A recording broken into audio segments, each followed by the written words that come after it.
If you're listening to this podcast on YouTube, for a better experience, switch to the video version. The link is in the top right corner of the video and in the episode description. Hello and welcome, I'm Fernando, a GP in the UK. Today, we will go through the new guideline on diagnosing, monitoring and managing chronic asthma, focusing on what is relevant in primary care only. Given how extensive the guidance is, in this episode, we'll just focus on asthma monitoring, general treatment principles and management in special groups. If you haven't already, I recommend checking out the previous 3 episodes on this subject, covering initial assessment and diagnosis, asthma treatment in patients aged 12 and over, and asthma treatment in children aged 5 to 11 and those under 5. Right, let's jump into it. As you know, the new guideline is a joint initiative by NICE, the British Thoracic Society or BTS, and the Scottish Intercollegiate Guidelines Network or SIGN. It replaces previous guidance and you'll find a link to it in the episode description. And in terms of monitoring asthma control, we will review symptoms, including daytime, nighttime, and limitation of activities, significant events, such as the number of asthma attacks, any admissions to hospital, attendance at an emergency department due to asthma, and time off work or school due to asthma, medication use, including possible side effects, the amount of reliever inhaler used, including a check of the prescription record, and the number of courses of oral corticosteroids. And we will finally review their lung function, normally FEV1 or peak flow reading. Complete control of asthma is defined as no daytime symptoms, no nighttime awakening due to asthma, no asthma attacks, no need for rescue medication, no limitations on activity, including exercise, normal lung function, in practical terms, FEV1 and or peak flow more than 80%, predicted or best, and minimal side effects from treatment. On the other hand, uncontrolled asthma can be defined as one or both of the following: any asthma exacerbation needing treatment with oral corticosteroids, and frequent regular symptoms such as needing a reliever inhaler 3 or more days per week, or having 1 or more nights per week when asthma causes nighttime waking. If control is suboptimal, we will look at the recommendations on pharmacological treatment, which we have covered separately in episodes 2 and 3. A significant change is that we will not use regular peak flow monitoring to assess asthma control unless there are person-specific reasons for doing so. For example, when peak flow measurement is part of the personalized asthma action plan. Instead, we will consider using a validated symptom questionnaire at any asthma review. Examples are the Asthma Control Questionnaire and the Asthma Control Test, including its pediatric version.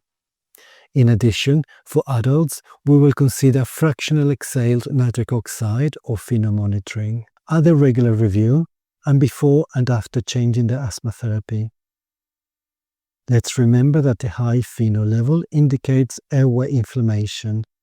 Therefore, in terms of asthma control, a high FeNO level means that there is ongoing inflammation in the airways, which can lead to asthma symptoms, the higher risk of asthma exacerbations, and FeNO testing can also help determine how well inhaled corticosteroids are working. If FeNO levels remain high despite treatment, it may indicate that the current treatment needs to be increased. Now that we have looked at the monitoring of asthma, let's now look at some general principles of treatment.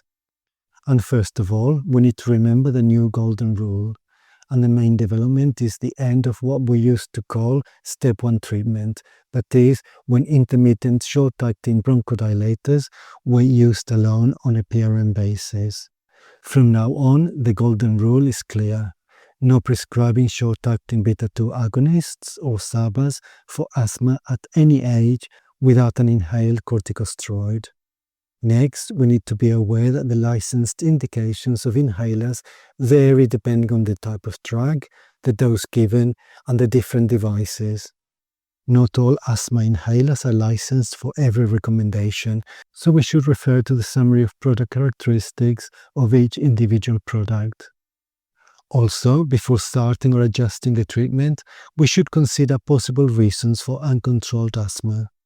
These may include alternative diagnosis or comorbidities, suboptimal adherence or inhaler technique, smoking, both active or passive, including vaping and the use of e-cigarettes, occupational exposures, psychosocial factors, for example, anxiety and depression, and finally, we should also consider seasonal and environmental factors, for example, air pollution and indoor mold exposure.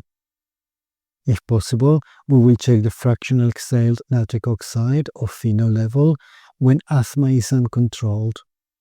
If it is raised, this may indicate poor adherence to treatment or the need for an increased dose of inhaled corticosteroid. After starting or adjusting the asthma treatment, we will review the response after 8 to 12 weeks before considering further changes. We will base the choice of inhaler on an assessment of correct technique, remembering to check it at every asthma-related consultation, on the patient's preference, the lowest environmental impact among suitable devices, the presence of an integral dose counter, and a spacer should usually be prescribed for use with a metered dose inhaler, particularly in children. If possible, we will prescribe the same type of device to deliver preventer and reliever treatments. In addition, when prescribing dry powder inhalers, we will consider providing an additional metered dose short-acting beta-2 agonist, or SABA, with a spacer for an emergency use for children under 12 years who may be unable to activate a dry powder inhaler during an acute asthma attack. And finally, digital inhalers are not recommended for routine use in people with asthma. In terms of self-management, we will offer a self-management personalized action plan. In adults, they may be based on symptoms or peak flow, or both. However, symptom-based plans are usually preferred for children. We should consider an action plan even in children under 5 with suspected asthma. We will review the content of the personalized action plan at every asthma-related consultation. And we will include in the personalized action plan approaches for minimizing exposure to air pollution and any other personal triggers. There are separate NICE guidelines in this respect on air pollution and indoor air quality at home, and links to them are in the episode description. For those aged 17 and over who are using an inhaled corticosteroid in a single inhaler, we will offer an increased dose of inhaled corticosteroid for 7 days within a self-management plan program when asthma control deteriorates.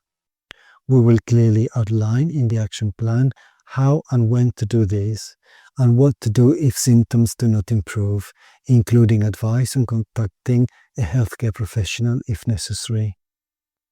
When increasing the inhaled corticosteroid treatment, we will consider quadrupling the regular inhaled corticosteroid dose, but we will not exceed the maximum licensed daily dose. We will also try to identify at-risk patients. People who are at risk of poor outcomes include those with non-adherence to treatment, overuse of SABA inhalers, that is more than 2 inhalers per year, 2 or more courses of oral corticosteroids per year, 2 or more visits to an emergency department for asthma a year, and any hospital admission for asthma. Let's now look at specific recommendations for certain groups of patients. And in pregnant women, we should make sure that asthma is reviewed during early pregnancy and in the postpartum period, offering smoking cessation support if necessary. During pregnancy, we will recommend the normal use of SABAs, inhaled corticosteroids, and oral theophylline. If oral corticosteroids during pregnancy are needed to treat exacerbations, we will explain that the benefits of treatment outweigh the risks. Also, if leukotriene receptor antagonists or long-acting muscarinic receptor antagonists or LAMAs are needed to achieve asthma control, they should not be stopped during pregnancy. And we will prescribe medicines as normal during breastfeeding in line with recommendations in the BNF. When managing asthma in adolescents, we will ask about factors that may affect their inhaler use in real life, such as school and social situations. We will also ask about vaping and smoking and offer support to stop if necessary. Additionally, we will discuss transitioning to adult services and future career choices, highlighting occupations that might increase susceptibility to work-related asthma symptoms. And let's end this episode by touching on organization and delivery of care. In primary care, people with asthma should be reviewed at least annually and after any exacerbation, and the review should incorporate a written personalized action plan. And we will take into account strategies such as, for example, structured protocols for asthma reviews, mailing or emailing educational resources, and telephone calls to provide support. So that is it, a review of asthma monitoring, general principles of treatment, and management in special groups. We have come to the end of this episode. Remember that this is not medical advice, but only my summary and my interpretation of the guidelines. You must always use your clinical judgment. Thank you for listening, and goodbye.